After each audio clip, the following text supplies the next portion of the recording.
I showed you this little notepad in one of my videos last season. It's my complete checklist for all my lawn care needs. And we're gonna break it down today in Chapter 1 on budget lawns.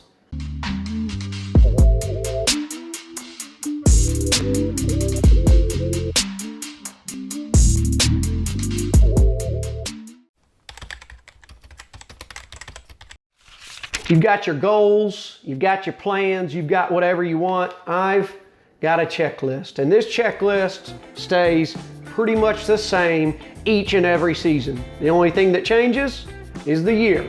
And today we're talking spring 2020. These are the bare bones tips. Everything's basic here, folks, to have a nice lawn without breaking the bank. And I know that if I've got a check mark next to each of these items at the end of the year, I've done everything that I can possibly do. And now all these aren't lawn specific. Some of them have to do with your home. So you can just kind of consider this your whole home checklist. And they're not in order. I just kind of got them on there. But we're gonna break the order down each chapter as we go throughout this season here on Budget Lawns. So this isn't my lawn journal, this is just simply my lawn checklist. I do keep a journal, I highly recommend that. That way you can keep up with all the specifics of each time you did something, what setting you were on, what height you were on. And we'll get more into that as we go throughout the checklist all season long. But let's get started. I start out each and every checklist every year with a simple heading. And I know, folks, a lot of this is gonna sound silly, simple, bonehead, but it's amazing. You get going throughout the season and you can really forget the simple things pretty easily, and I'm bound and determined not to forget a single one of them. Now, the first thing I do, this is the only thing on the list that is in order, is pest control. My wife hates bugs. I wanna make my wife happy, so I get rid of them. And next, air filter. I like to change that frequently.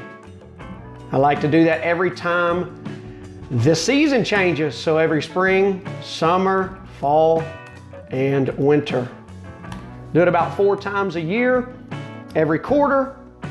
Works out just fine. I did a video last season about how to change it, why you should change it, how to pick your air filter. Go check that out. I'll put the link to it above. Next, lawn. Now I don't have a lot of these, but from time to time I do get them. Weeds. My preferred way to take care of them is with my own fingers. I know it sounds crazy. Grab a pickle bucket, go out in the lawn, do some manual labor. For me, it's therapeutic, it's a de-stressor, and I like to do things as naturally as much as possible.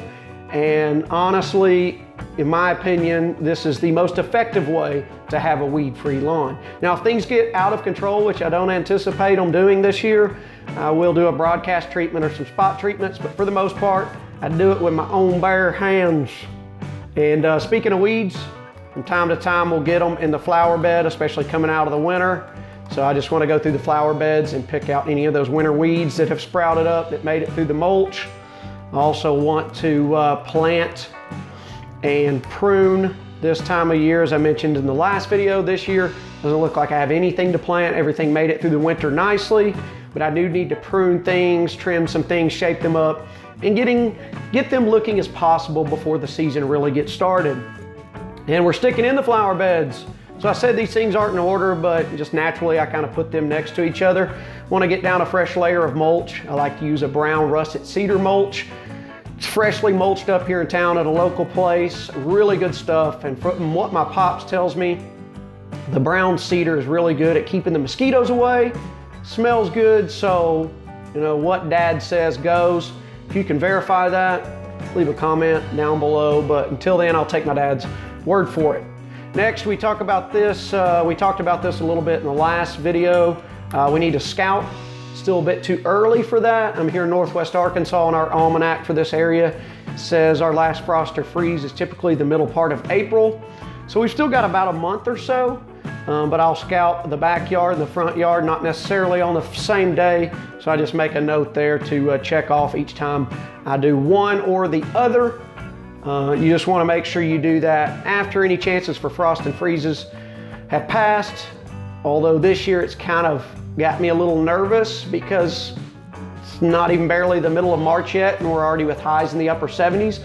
Already starting to see a little green up, but I have to follow history and stay patient and wait until my calendar tells me to do so. I know it's going to be hard, but it should be worth it.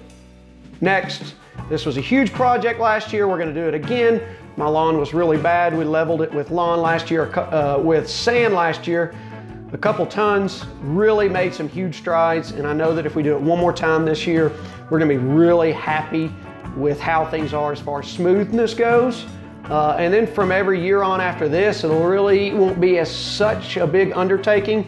It'll be just kind of maintenance from that point on. Super excited about that. Really opens up a lot of opportunities when it comes to having control over mowing the lawn, because I am just tired of bouncing my lawnmower across the yard every time I mow, especially when you mow every couple days. I'm going to start taking out some things that you don't have to do, but that I like to do, would suggest. A couple things there: take care of your garage, your patio, and your attic. I like to reorganize things. This year I might even get a power washer out and clean off some of the concrete surfaces. They're starting to get a little grungy. Just making sure everything around the house is in tip-top shape. It keeps me from having such a big undertaking all at one time, sometime later on down the road. I mentioned this in the last video. I did a pretty good job at it last year as far as like tuning up my equipment, changing the oil. This year I don't really need to do that, but what I did not do at the end of last season was clean it. And I did a horrible job at sharpening the blades last year. That really should be part of your to-do lists very frequently, so I'm going to get better at that this year. They really paid last year towards the end of the season. The grass was really more or less getting torn than it was getting cut, and I want to make sure that does not happen again this year.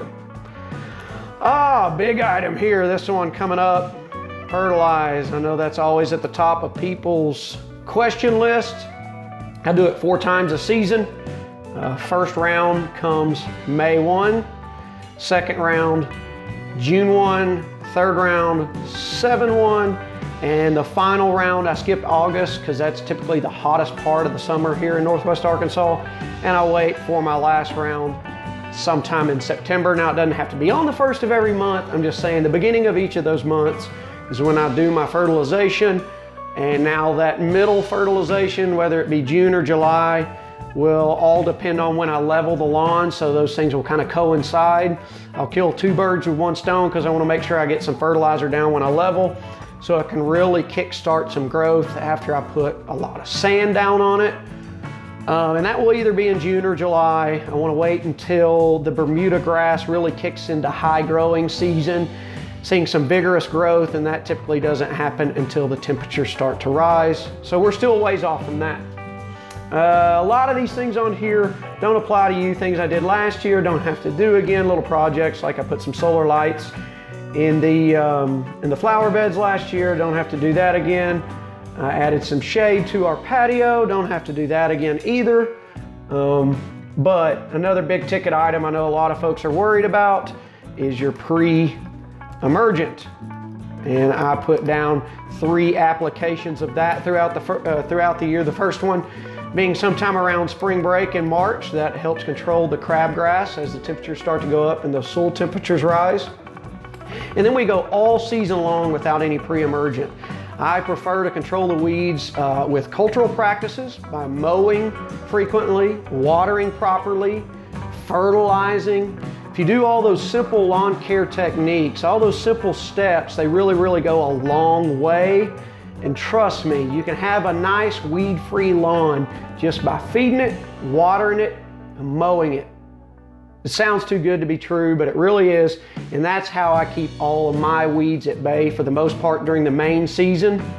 But we will put that pre-emergent down in March, and then we will again in September.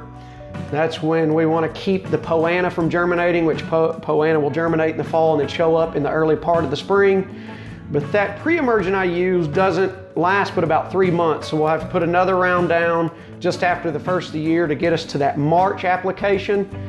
And trust me folks, if you do it on that schedule, you will see great results. Last year was my first year to do it, And I'll get out in the lawn sometime soon and show you some before and after photos of this time last year compared to this year, and then those areas that didn't get a good application because it was close to the fence or the house, where I just couldn't get it down good enough, or it was real bare from weed eating. You'll really see a huge difference. Really pleased with how that turned out. And the best part about that is I didn't break the bank on anything last season, really. I used only products from my local hardware store or the local big box stores, and managed to have a nice lawn with a healthy bank account. Healthy lawn, healthy bank account, win-win.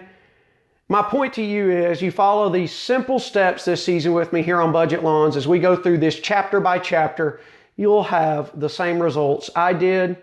The hardest part is just making your mind up to do them.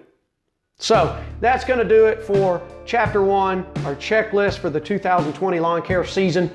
I appreciate you watching. If you've subscribed already, thank you for that. If you haven't, please consider doing so. Hit that notifications bell so you are notified every time I upload a new video. Hit that thumbs up button, leave a comment below. That helps me get feedback as to whether or not what I'm doing, you even enjoy it or not.